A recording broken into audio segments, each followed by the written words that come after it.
Welcome to Happy Path Programming. I'm Bruce Eckel. I'm James Ward. Okay, so there was a tweet you made. Yes.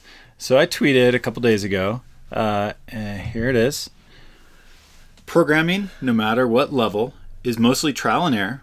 So before anything else, optimize for the shortest feedback loop possible.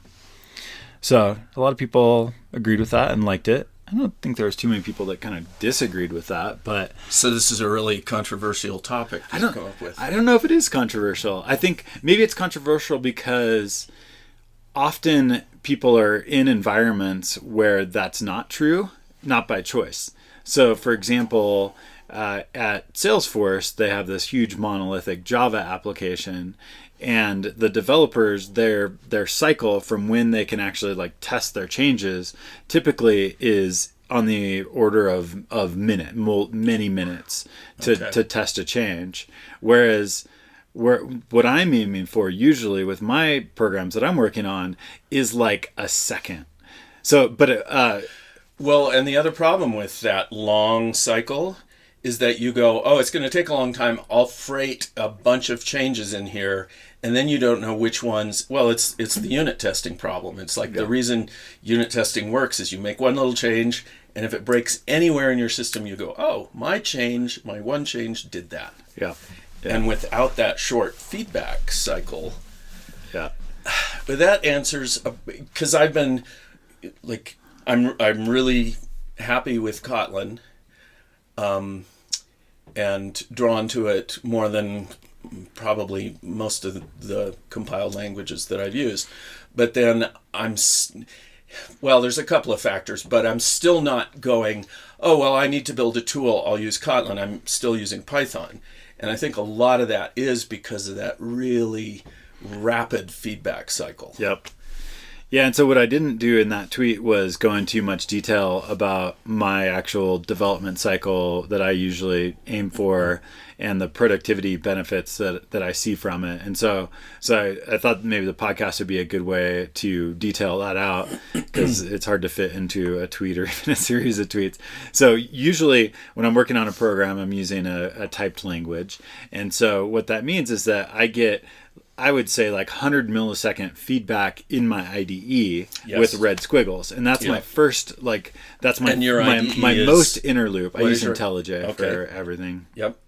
So that's my most inner feedback loop. Mm-hmm. It's based on a type system, and it is super, super fast. Well, and it's more than just the red squiggles. It's when you're using objects, you say dot, and it goes, here are the things that... Here are the possible things. Here are the possible things, which I remember visualizing this in the 90s. And I even have a recording from then with, I don't know, Scott Myers was on it. And anyway, and I was saying this, and they were going, no, that's too complicated. That'll never happen. Yeah. And now we have it. Oh, and I depend on it. It's huge. For it's productivity. So huge. Well, and what's weird is I use a lot of different languages, and when I go into JavaScript, IntelliJ is decent at giving you hinting on dynamic languages. JavaScript is one in particular, but it's not nearly as exact and powerful as it is in a type language for obvious reasons. So you'll get all the I think the IDE is essentially in a dynamic language guessing at the possible options, whereas in a typed language it doesn't have to guess, it knows. It is. I've been playing with, embarrassingly I only started using the IntelliJ products 6 or 8 months ago, and so as soon as I discovered IntelliJ and how helpful it was, I switched to PyCharm for Python. And I've been watching what it does, and you're right, it does guess, but of course Python also has the optional type declarations. So then it can use those. And you see, when you put that in there, then it's well, I know what this is now, for sure. Yeah. And but it's really weird to watch it guess. Mm-hmm. Yeah. Yeah, so that's my most inner loop, and I think my whole time working on a program, that's where most of my feedback cycle is spent is in that very inner loop. So then I have the next layer out, which is where I've got my build tool that's actually continuously compiling my application. And sometimes the IDE is wrong. It's not 100% right. And so it's nice to also have that continuous compilation happening. And for most of my programs, it's incremental compilation, so it's not doing a full compile. It's only compiling the changed pieces. And so that usually can be, I would love to like usually have that at about 1 second for a feedback loop, but it ends up being usually a few seconds and depends on the size of the project and that sort of thing. And so one of the things that's made me really efficient is this continuous compilation mode that SBT and Gradle and some other tools support. NodeMon is the one that I use for Node applications, is that it's actually watching the file system for changes. And so as soon as a file is saved in your source tree, then it does the recompilation automatically. I don't need to like switch windows and run a command. It just is automatically doing that for me. And so I'll visually have my window that's showing me the compilation results visible at the same time as my IDE. So all I'm doing is moving my eyes over to that window to see the compilation results as well. So I have a question. Why are you using JavaScript and not TypeScript? I've tried TypeScript. I just haven't done enough. I don't do enough programming on the Node side of things to have warranted learning and making the switch yet. Okay. But if I was doing something real with JavaScript, I would definitely be using TypeScript. Okay. Yeah. And so that continuous automatic compilation is really important to that kind of second layer out of my developer cycle and getting that feedback from the compiler. And so, yeah, TypeScript would be a great way to do that. But even in Node, there's going to be some things that it's going to, I think, like if there's syntax errors that maybe I didn't see in the IDE or the IDE didn't tell me about, then the compilation loop, even within Node, can tell me about the syntax errors as it tries to interpret my program. See, that's interesting because in Python, it's because you're using JavaScript, which is like Wild West still. Yeah. Whereas in Python, syntax errors never slipped through from PyCharm. Yeah. Yeah. Nice. See them. So as part of, there's kind of then two branches out in my next layer out of my development cycle, which is along with the continuous compiler, kind of on top of the continuous compile, I can also do a continuous run of my application and a continuous test of my application. And SBT has some nice tricks for the continuous testing part. They have something called test quick, or you can specify the test suite or test parameters that you want to actually run. And so what I would really like to get to, and it's not all the way there yet, but I'd really like to get to the point where when I save my changes, it does the recompilation and then it does the testing, runs the tests, but I really only want it to run the tests that were affected by the change. And with SBT, I'm pretty close to being able to get to that point with test quick. It's just not quite 100%. So when do you write your tests? I'm not a strict TDD follower. I write tests when I need them. And so that's a really horrible answer because it's very wishy-washy in terms of when I write my tests. But so sometimes I think I understand a problem and I think that I can just model and solve the problem with just types. But then I sometimes will realize, oh, I don't really understand this problem fully yet. And so then I start writing the test to go further with that, and then go back and write the code for that. So it depends. A lot of times I feel like I didn't start writing tests soon enough if I delay that decision. I'm still, I've had like a few experiences where I've actually done TDD, and it's great, except that I always fall back to realizing that I'm mostly exploring and I don't even know whether I'm going to use this piece of code, whether it's going to do the thing I need to do. Yeah. So writing tests first means that A, I would have to understand it, and B, I would have to know. It feels like it's more something that you do in a production coding environment and not in an exploratory environment. So at some point you would say, oh, I've got my program doing it's like what I'm fixing this bug. So that is a place where I do TDD. Is if somebody files a bug on one of my open source projects, the first thing I'll go do is go write a test to prove that bug is in fact a bug, because then I want to know, did I actually fix the bug? I want to have verifiable evidence for that. Right. That's the totally compelling reason to do TDD. Yeah. And then you also want that test in your, well, of course, to prevent regressions. Yes, to prevent regressions. You want all of those tests in there, but it's sort of this balancing act of how much benefit am I going to get by having the full test suite. Yeah. And you go, well, if the suite is there, I'm getting lots of benefit. But I have, there's that friction thing again. It's like, how much effort is it going to take to put that in there? Yeah. And there are probably tools that could be developed maybe in the IDE that would make that a lot easier, sort of like some of the refactoring things that they have, where you could say, okay, here's... And what we were talking about earlier, why do you make functions? That was one of the things that I forgot. Yeah. That's for testability. You go, oh, this needs to be a function so that I can test that piece of functionality. Yeah. Yeah. When you're using pure functions, testing becomes a whole lot easier. Sure. Because you don't have to worry about external state mutation side effects. Mm-hmm. Yeah. Right. Yeah. So I think it's really interesting to differentiate kind of the early exploration of a problem versus the like bug fixing and the differences in how you use tests at those different points. When I'm on the early exploration side, what I'm mostly doing is defining my types and defining my functions. And as I'm exploring this, a lot of times my functions for a long time remain in Scala as 3 question marks, the like unimplemented thing. And so what I'm doing is I'm trying to figure out what is the design of this thing? What's the big picture? And I know I can't remember what.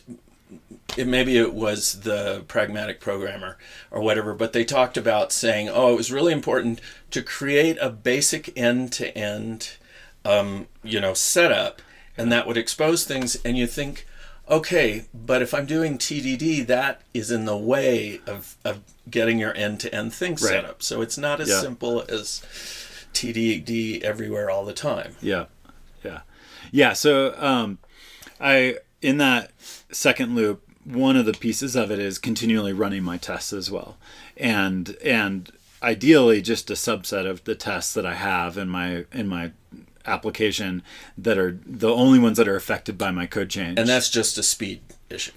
Yeah, exactly. Because oftentimes running all the tests takes a long time, and I just want to see, okay, what tests were impacted by the code that I just changed, and only run those.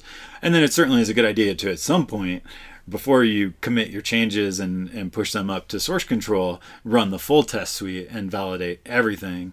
And so that's kind of on the more outer end of the loop. But so there's another branch of this, which is actually continually running my application as well. And a lot of times I'll have the continuous compilation, the continuous run, and the continuous testing all going on at the same time. And so the continuous run of the application, this mostly makes sense in like a server where it can just restart and rerun the server, and then this is for some manual testing. So if I'm building a UI, then I want to be able to see that UI. Or if REST is a little weird because it depends on how you actually test your REST APIs, and a lot of times I try to test my REST APIs not through HTTP requests, but through actual unit tests to the functions that are behind the REST API. But then there's some places where with even a REST API where you need to make an HTTP request to like validate that this particular structure of an HTTP request is going to work as you expect. And so that can be part of your unit test or integration test. But what I see a lot of people doing is like, and what I do sometimes is just run a curl command. But the downside of that is that it's not that if I'm running a curl command against my REST API, that's something that should be in my test suite so that I can actually run that every single time and prevent regressions and not have to actually go to a command line and run curl. It should just be part of that automatic run. So I do that wrong sometimes, but I mean, you could just put those in, a script, right? You could, yeah. But most build tools most build tools and frameworks have a way to, as part of your unit tests, start your server up, make HTTP requests to that server and you can do that as part of your actual unit tests. So for the continual run, it's continually restarting my server as I'm making changes, and I don't have to run any command to do that. And this is where I see a lot of people, they don't get to that level of a loop, and they for some reason people don't actually like this like continual run loop that's happening automatically. They like to actually go to the command line, Control C their like current process, and then run it again to restart. By hand. Yeah, by hand. Yeah. Oh.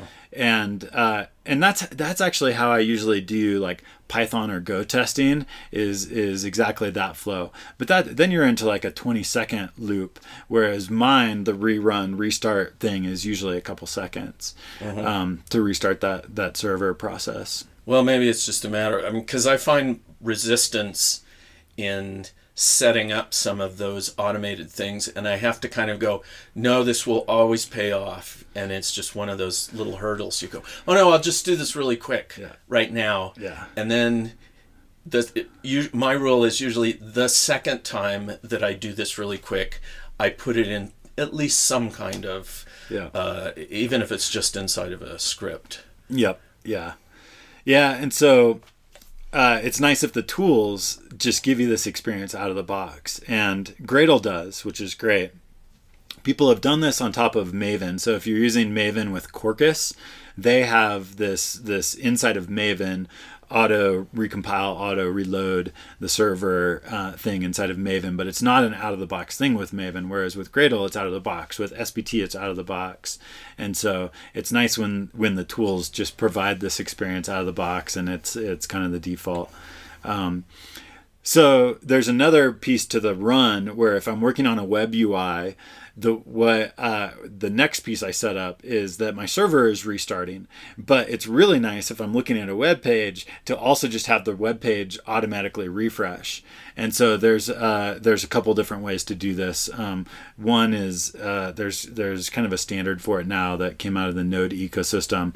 I forget the name of it, Reloader or something. Anyways, so you have a browser extension and it's hooked up to your server, and so it just your browser automatically refreshes. So in my case, I am in my IDE, I make a code change, I save it automatically recompiles, automatically reloads, and then my browser automatically reloads as well. And so I don't even have to do anything to see that change in my browser.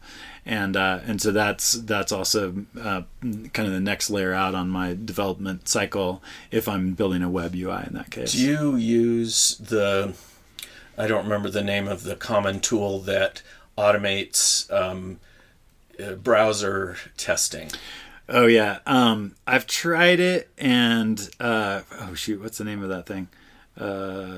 I'm spacing on it, but yeah, I've tried it, and I'm such a horrible web developer that I'm at such a deep level of trial and error when I'm building web UIs that I don't think the automated web UI testing tools would give me much value.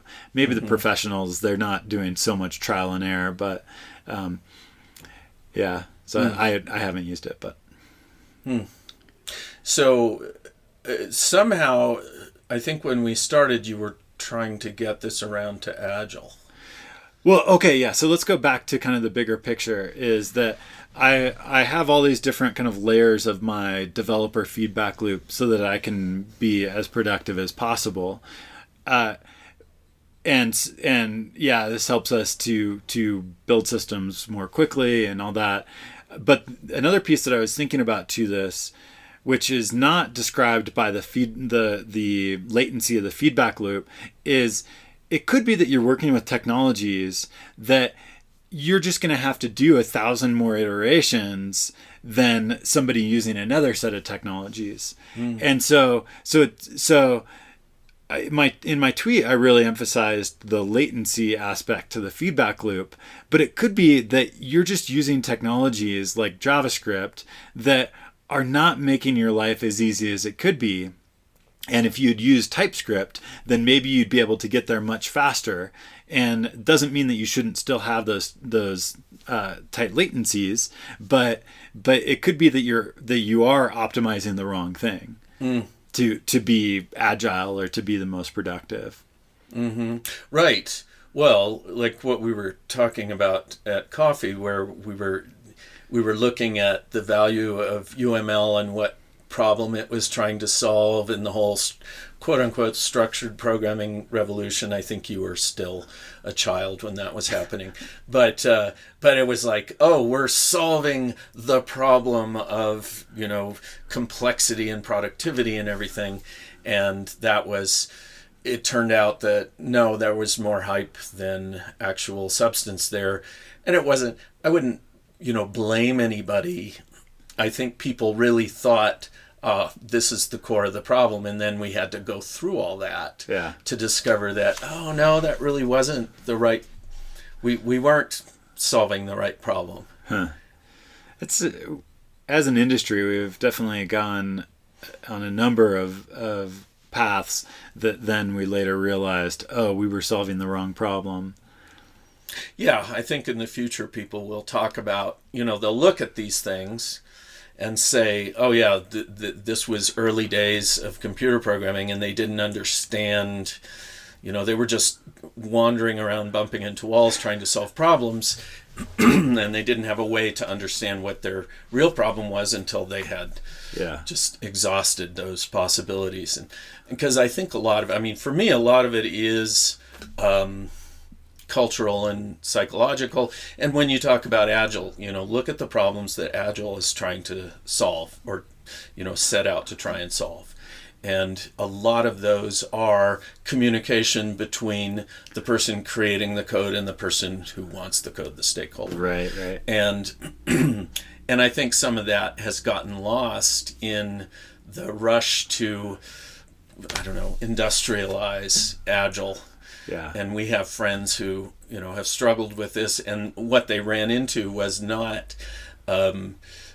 people not being able to use the tools. It was people not wanting to use the tools because of the cultural changes that were required to do that. And I think, I think Agile maybe kind of oversimplified those, or they looked at those and they go, that's too far away from writing code for us to really grasp. And what you actually do need to look at is how do what effects on the psychology and culture that you're trying to bring it in to, is it even feasible? It's interesting to look at Agile in particular not as a technology problem or solving a technology problem. It's really solving a cultural human problem. And there at the same time there are technology problems being solved, but we're also trying to solve the human communication and culture challenges that we face in teams and building things together. And this was one of the things that Gerald Weinberg, who unfortunately passed away about a year ago, is famous for saying, no matter what they tell you, it's always a people problem. And look at it another way, which is a lot of programmers, and of course this is my own hypothesis, is that if you have trouble dealing with people, you don't understand them, they're confusing, whatever, you might even be a little bit on the spectrum somewhere, and it's like you have trouble understanding people. Now, here's the computer. The computer does everything you tell it to. It might not do what you're wanting it to do, but it's completely clear. Yeah. And now we go back into Agile. So you got this great relationship with the computer because it's totally deterministic.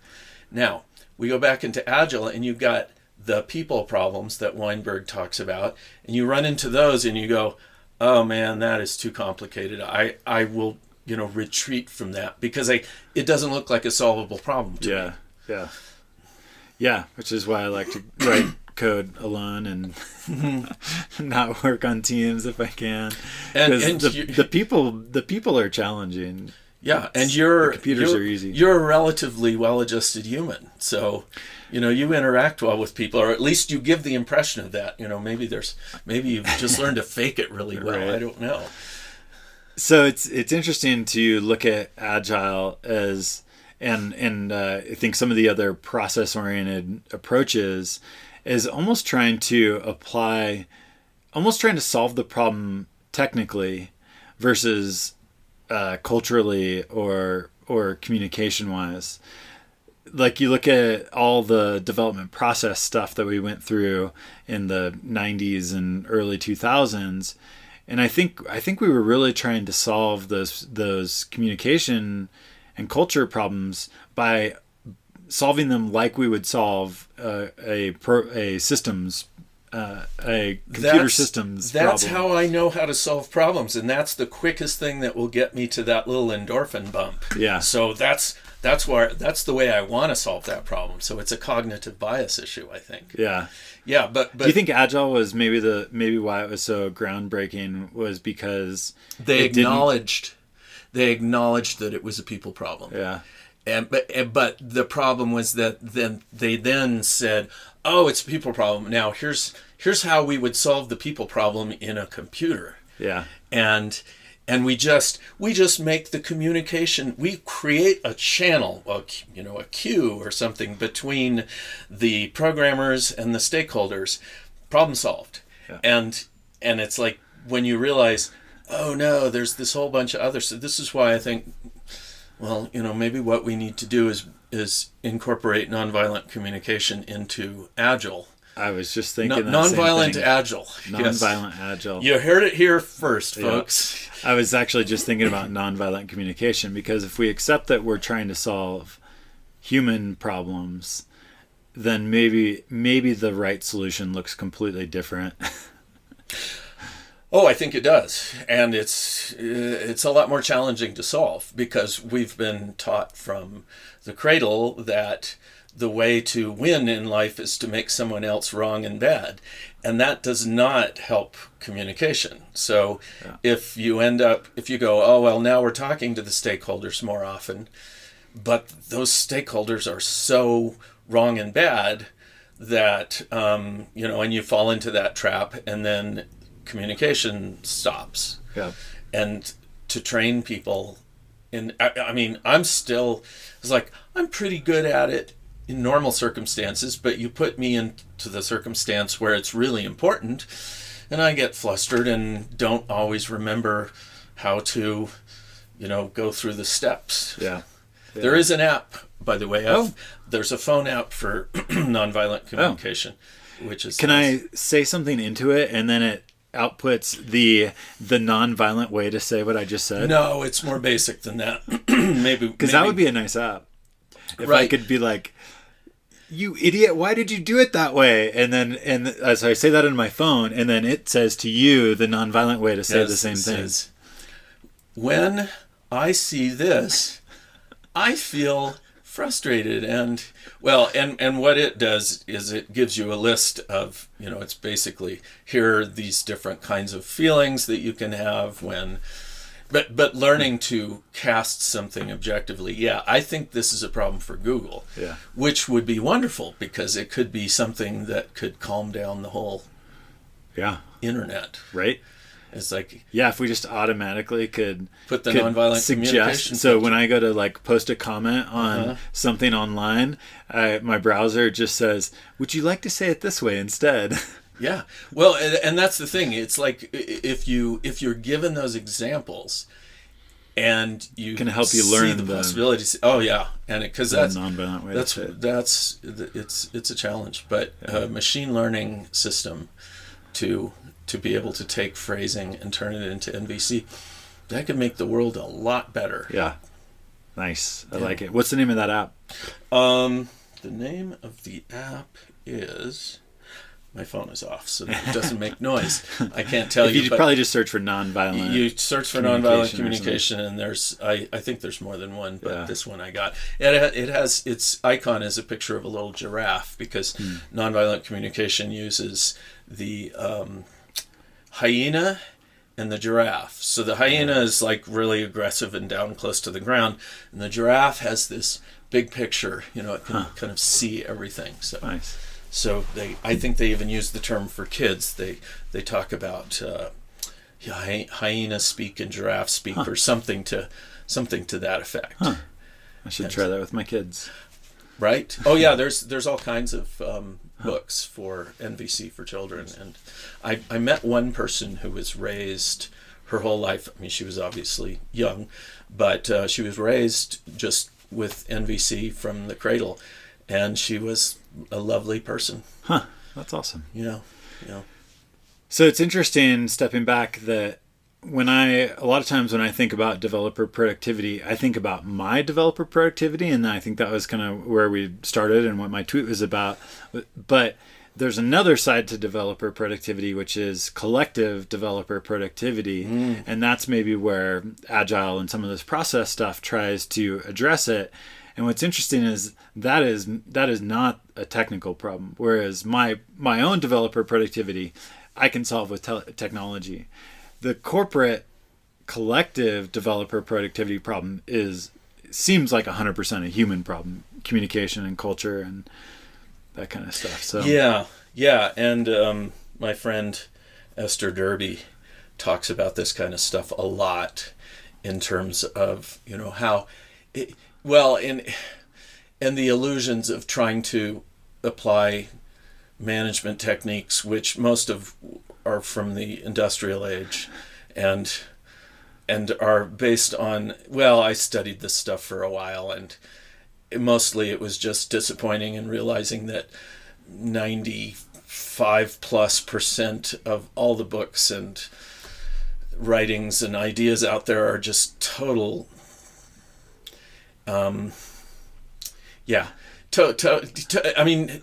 Pointless. And like for example, this is what I keep coming back to is the simplicity bias. And it's like you go, well, we have these team members, and Esther talks about this in a number of her writings. A manager says, well, how can I find who is the least productive team member? And she says, well, they might... One of the things that I hate in the management world is the idea that you can't manage what you can't measure. And it's, again, so oversimplified.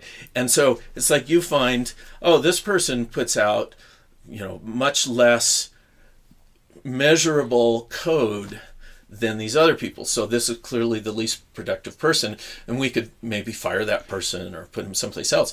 But that person might be the cultural linchpin of the team. They might be solving the really hard problems. They might be solving, yes, they could either be solving the really hard problems, or they're the person that makes the team cohesive. Right. And if you just look at their, whatever you measure, you look at, and you take that person out, then the whole team falls apart. Yeah. And you go, wow, but I was just using, the proper management measurements and things like that. And what Microsoft used to do under Ballmer, they had the forced it's the layoff near bottom. Yeah. So they have a name for it, which it's like the Jack Welch management philosophy or something like that. Yeah.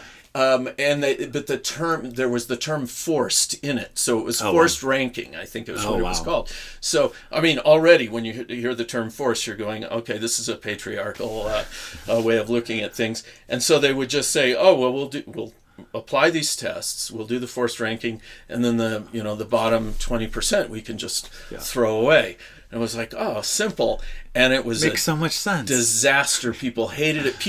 We knew people who quit Microsoft because they hated it so much. So it's like the culture that it inspired was just, I'm sure, terrible. Yeah, exactly. Forced ranking. That's what it was called. Yeah. And and you look at things like that, but at the same time you have to say, okay, the people who are doing that are doing the best with what they have. Their whole life, everything that they've learned, the culture that they grew up in, and all that. But I don't know. But so apparently Indian culture is way better because Satya Nadella has been doing such amazing things with Microsoft. Yeah. I mean, who would ever have thought that Microsoft would go, oh yeah, Linux is part of Windows now? It's like, who would have imagined that? Yeah, the cultural change that he's inspired is amazing. For sure. You could imagine. I would never have imagined wanting to work at Microsoft when Ballmer was running it, but I could totally say, oh yeah, I could see doing something with Microsoft with him at the helm because it's just so different. And I think, it's just, I have to say, I'm so impressed. It's very inspiring to think that even within still a hierarchical corporate culture, but he's been able to change it as much as he has. Yeah. So wonderful. So in the corporate collective productivity side of things, have we really seen anything new and changing in that world since Agile? And do people even do Agile anymore? They talk about it. Yeah. They certainly talk about it. I mean, and it's like, I've never really, there's Scrum, there's Agile, Scrum, but is Scrum feels to me like it's retreating from solving the more difficult people problem. It's saying, okay, well, we'll just focus on how we get our code out. That's my impression. I'm not a Scrum Master, so I can't tell for sure. I'm not a certified Scrum Master. I guess I could say I'm a Scrum Master, just not certified. I don't know. Certification. TM something. Something like that. Trademark. Yeah, and that's just my sense of it. I could be wrong, but it seems to me like how do we improve the communication between the people who want the stuff and the people who build the stuff. It doesn't seem like in the last, let's say, 20 years, we've done much to address the cultural collective productivity of development teams. Not that I'm aware of. Have we even acknowledged where the problem is?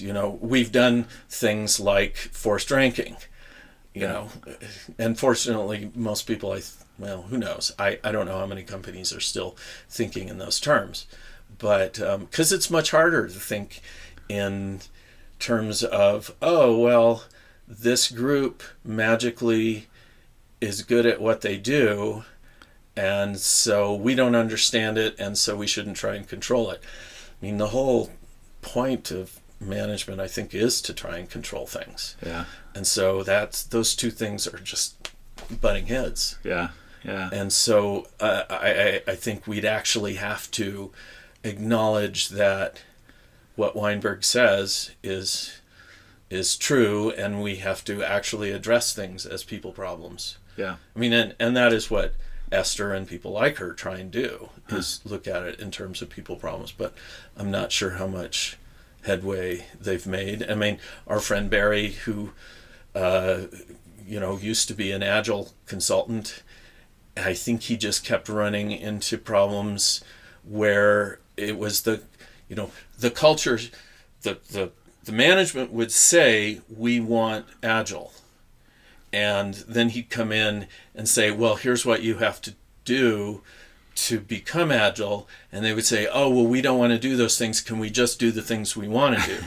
And that was kind of the big thing about people going, yeah, you can't really have pick and even though Agile itself is designed to be something that can evolve, it doesn't seem to work if you just go, oh, that part's too hard, we don't want to do that. And so he just became, I think, too frustrated with the whole thing. Yeah. So Yeah, it feels like the problem that actually needs to be solved, but I've had this experience numerous times before. I mean, when I started trying to study organizational structure, it felt like, or even when we were originally creating the self-organized conferences, it you were doing it wrong because we did it wrong a number of times. Martin Fowler and I were trying to do this, and it was like, well, that sort of works, but there's so many bad things about it that maybe it's impossible. But I just kind of kept having the feeling of, no, there is something there. And eventually he discovered open spaces, and it was like, oh, of course. Yeah. We just had to let go of controlling this and this and this, Yeah. and trust people. Yeah. And I think there's a lot of that in there. Yeah. And this feels like that kind of a problem where I look at it and I go, boy, that doesn't fit in any of the boxes that I already have in my head. And so it seems intractable. But then when somebody comes up with a new box, you go, oh, that's obviously the right box. And what we struggle with trying to solve how do you fund open source projects, it feels the same way to me. It's like I just haven't seen the box yet that fits in, and so I'm trying to go, which box of the ones that I have does this fit in, and it doesn't fit into any of them. Yeah. I was even thinking of I wonder if you could post a prize to economists to try and solve the problem of open source funding. Yeah, open source funding. And I'm not talking about the bug fixing open source funding. I'm talking about the actual creating of new open source projects, which is because they're sort of starting to fix the bug fixing problem, but that's more of the traditional economic model. Oh, I have a need, you can solve the need, so I'll somehow give money to you. But I have this need that I don't know yet, and you want to solve it by creating this new library. How do we fund that? That's so who knows? So it's like I didn't really think of it right until now, but we tend to do a pattern match, and the pattern, what we're matching, we have to be able to write that down. So that's what's in, the things in our head already. What we need is the pattern that we haven't thought of yet. To match. With all of those things. Yeah, and I think with the hopping back to like the collective developer productivity, I think the world is in a different place now than it was 20 years ago. Our kind of collective consciousness is in a very different place. And maybe it's time for us to embrace diversity in a totally different way in how we build software. Like imagine Agile, but somehow empowering people that are underrepresented in technology and bringing that piece in as well. Maybe the software development world needs to better embrace that into our actual like methodologies and culture and how we actually interact and communicate. Yeah, there's a lot of, I think, hidden patriarchal behavior that excludes people who are not,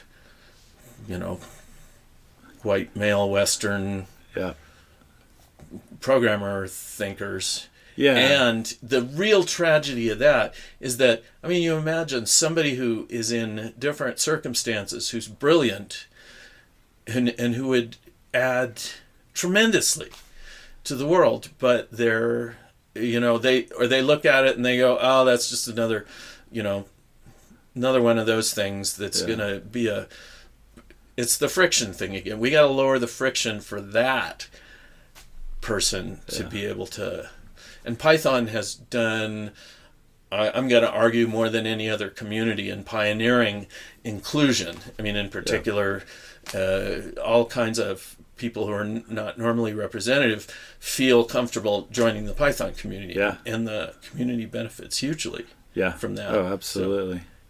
So Yeah, and so you got to wonder, like, how does our current framing of interaction in software teams reinforce the patriarchal systems of the past, and then how can we change that? It's hard. I've been in a year-long workshop with this amazing person, Mickey Cashton, and who is part of the nonviolent communication community. And I just find that anytime she looks at a problem, it's she's gonna say something that, like, I go, oh wow, I never thought of it that way, and now my mind is blown, and I can't think about it the way that I thought about it before because I just didn't see it. And so there's work being done in that direction, not necessarily in the software community, but a lot of the stuff could come from work that she and other people are doing. Yeah. So we're making progress. It's just frustrating because what the problem is, once you see the problem, you can't unsee it. You go, oh, that's just this again, and then it becomes very frustrating because you want it to be better. Yeah. Once you see it, and you realize that we, and me included, have a lot of work to do to make it better. Oh, absolutely, yeah. I mean, because you discover things that you carry around. Yeah. I mean, I discover, putting it in NVC speak, take responsibility for your own feelings. I discover things that I am carrying around, and then, of course, I'm disappointed in that because it was just hidden all this time, and I was reacting based on that. And then it's work to undo it. Yep. And sometimes you just don't feel like it. Yeah. It's hard. It's like, oh, can't I just work on this nice, simple programming problem? It's just a regular expression. I know there's a solution to that. Yep. Yeah. Yeah. Technology problems are so much easier to solve. And you can write tests to validate that you've solved them. Maybe we need TDD for culture. Ooh, that's an interesting thought. I don't see. Maybe you just invented a new box, or maybe I'm just doing what we always do and try to apply what we do in technology to the cultural challenges. But see, this is the nature of science. It's like science is just trying things and seeing what works repeatedly. Yeah. Well, so back to my tweet talking about how, for me, programming is mostly trial and error, and I embrace that fact, and so I try to optimize my development cycle for that trial and error. And should we be doing more trial and error around culture and trying to change culture? Yes, but it's more expensive. Yeah, it's more expensive, and the stakes are higher. Yeah. It's so with my study of alternative organizational structures, I finally came across the book Reinventing Organizations, and when I read that, I go, oh, okay, this is what I've been looking for. This is the thing that I was in the back of my head, and one of the things that you see in that is that organizations have evolved over hundreds of years and thousands of years, yes, exactly. I mean, I guess starting from the agricultural revolution, it was like, oh, the tribal unit is no longer, it doesn't work. Even the tribal unit was an organization. Oh, it was. I mean, and that's the interesting thing about when you read Reinventing Organizations, is that you go, oh, and those things still exist in some form. I mean, we still have armies and schools that are, super hierarchical and, relatively primitive compared to some of the other structures that we have. They still exist because they solve a problem. They don't solve it in what I consider the best way possible, but they're still functional. And so that's why they still exist, and not saying, oh, well, they're just bad and pointless. it for some reason was a great relief to me to see that. And so I think, some of the more modern, what I'm trying to do with the TribeWorks software organization is to experiment with some of these concepts and see what happens if we have a relatively flat organization. And yeah, it's an experiment, but the point I was trying to make was it's really hard to take an existing structure that has some kind of functionality and then say, oh, well, for example, the incentives to move up in the hierarchy are more pay, more power. And if somebody says, oh, well, we want to be a flat organization, I go, well, okay, first thing you have to do is give up your power. And they go, whoa, whoa, whoa. And I think this is one of the problems that's happened with Agile, is that it may be something where somebody has to give up their power and control, and they don't like that, and so they resist, and you end up not being Agile. And my fundamental question is, well, can you even take an existing organization, a hierarchical organization, and make it flat? And Zappos is not a good example because it was already kind of a free-form organization, so making it flat wasn't that big of a deal. But even then, they had some bumps in the process. And I guess I would say the easiest way to do it is to start from scratch. And so if you want to do experiments in what you're talking about, maybe what we need is a way to more easily create organizations that Agile organizations from the ground up. Agile, or maybe we need a new name for it because Agile has gotten a lot of baggage attached to it. So and actually being able to more easily and quickly create organizations is one of the things I would love to be able to help facilitate, partly because I think the world would be better for it, but also because we could try more experiments and see what works and what doesn't. Because I don't know, it's just such an uphill battle to do it within an existing hierarchical organization. We at Google, we just did our bi-yearly, I don't know if that's right. I don't know if that means, actually I think it means both. Every other it's one year of those things. And twice a year. So it's every 6 months we do performance reviews at Google. And I was chatting with some colleagues, and we were wondering, has Google ever proved that this whole giant performance review system that's in place, is it ever validated that performance review system actually produces a better or outcome? Does it just make somebody feel good? Weirdly enough, I was just reading one of Esther Derby's columns, and she brought up that very thing that performance reviews are. There's a fair amount of evidence that they don't actually accomplish anything, and that they're a waste of time. And it's like, well, Google and it's a huge time sink for everyone involved in these. Right, and what you're doing reviews is coming up with an arbitrary structure to validate something that's actually happening in the real world.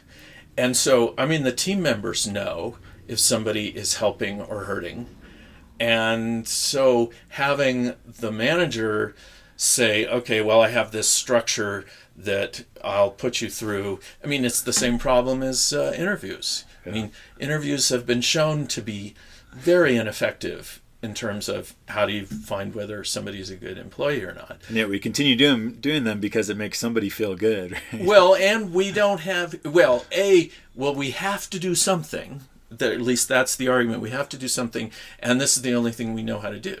So it's we don't have the ability, back to the TDD Agile way of thinking, we don't have a way to really validate that these things actually work, and so maybe they just science become part of. It's just not TDT or Agile. It's just science. It's like you have to have a way. Well, in particular, you have to have falsifiability. You have to be able to say in science you never prove anything is true, but you have to.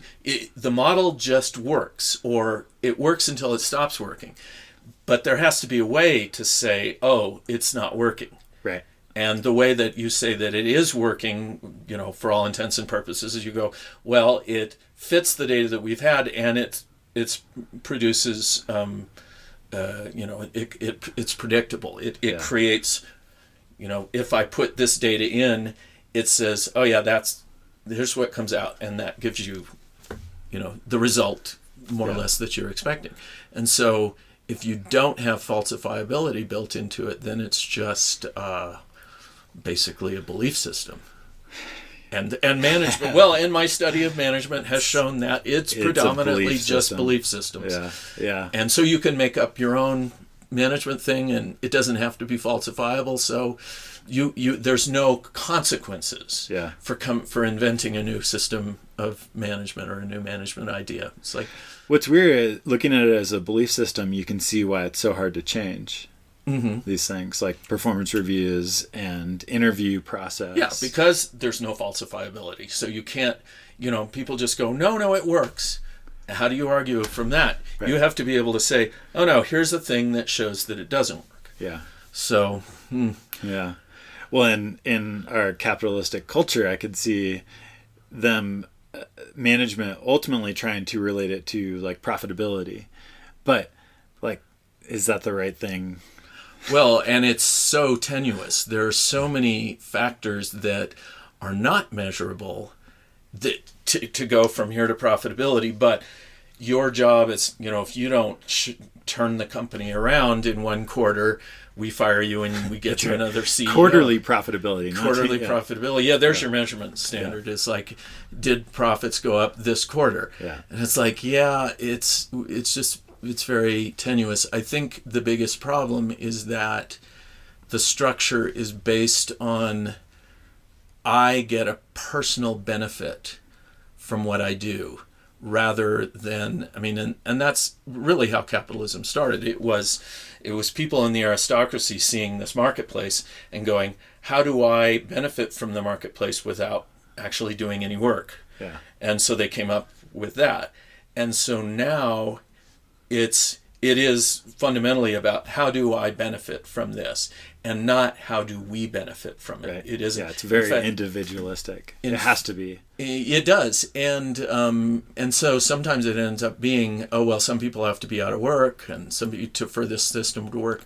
And Mickey Cashton made the comment. She goes, so here's the question to ask: Is this benefiting everybody, or is this just benefiting some people? There's your question to ask about this thing. And so it's it just becomes very messy. And I think my background in physics, I was not a very good physics student, but what I did learn was to keep hurling myself up against intractable problems. And if I have a belief, the belief is, if I keep doing that, something will shift, something will crack, and I'll begin to see results. But the process of hurling yourself up against the problem again and again with no success and the pain involved in that, that was what physics taught me, is to just keep struggling. And it's not like I'm perfect at it, but sometimes I have to run away. Yeah, it comes through in your books that you've wrestled with these things until you really understand them and can convey that understanding to other people. So I appreciate the hurling against the wall you do to help us all understand programming concepts. And at least with that, that's always been reinforced that there is eventually an answer. Even this struggle that I've had trying to understand monads, and it just comes around to how do you frame the problem that you're trying to solve. It's not, people would get so attached to the solution and the representation of the solution, and so they could say, a monad is a monoid in the category of endofunctors or whatever. Did I even get that? Yeah, I've heard it so many times, and because it's such a ridiculous way to describe it. Yeah. And then when you actually go, oh, what problem are we trying to solve? Then you go, oh, okay, now I see what we're trying to do. Yeah. And now I see why somebody wants to cast it mathematically. It's because that answers some other questions, not the questions that I've had. Yeah. But even that, you realize that, oh, it's a matter of how do you think about the problem? Yeah. Not... Yeah, maybe that's ultimately what we're talking about here. It's like we're not thinking about the problem in the... We haven't framed the problems of collective productivity in the right way.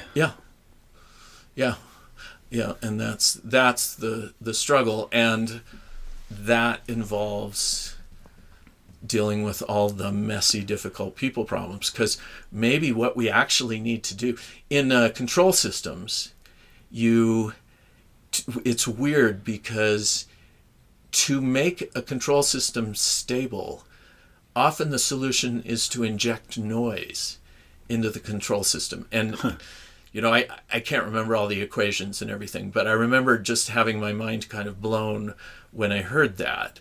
Was that it's like, oh, that seems so counterintuitive. So maybe what we need to do in software development teams is inject somebody like, say our friend Kate Seeley, who's an artist and just a free thinker and a fun person to have. And it's like, what if every software development team had a Kate Seeley as part of it? That would be a totally different experience. But think about what that would do for creativity and developer experience. And, that could be the noise that makes it... Diversity could also be an element absolutely. of noise. Yeah. Well, I mean, this is an example of that. Exactly. A non-programmer person to do that. And then people from different cultures to bring their perspective who have,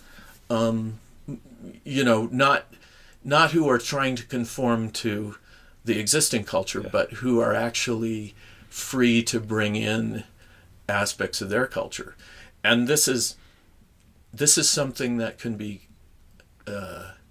argued to managers who are quarterly profit oriented, because numerous studies have shown that having people who are non-normative, I don't know what the word is, increases profitability. Yeah. And you could just think of it as if you have, say, if you have people in the Black community in your team, well, you're going to have a bigger audience for your product because they're going to say, oh, well, say in my community, the needs are this. And you go, oh, we should put that in our product. And now your market is bigger. Yeah. And so, that's very simple. And I think there's a lot more to it than that. I think there's just a bunch of other factors. But to pitch it to existing management hierarchy, you could say, you're going to make more money. And they go, oh, well, we have to do that. But I don't like it. It makes me sad. That's not the world I want to live in. Right. But at least that gets us a step closer, maybe. I don't know. Yeah. All right. Well, I was entertained by our conversation. I think we should keep having these. Yes, let's do it. Okay. All right. Thanks.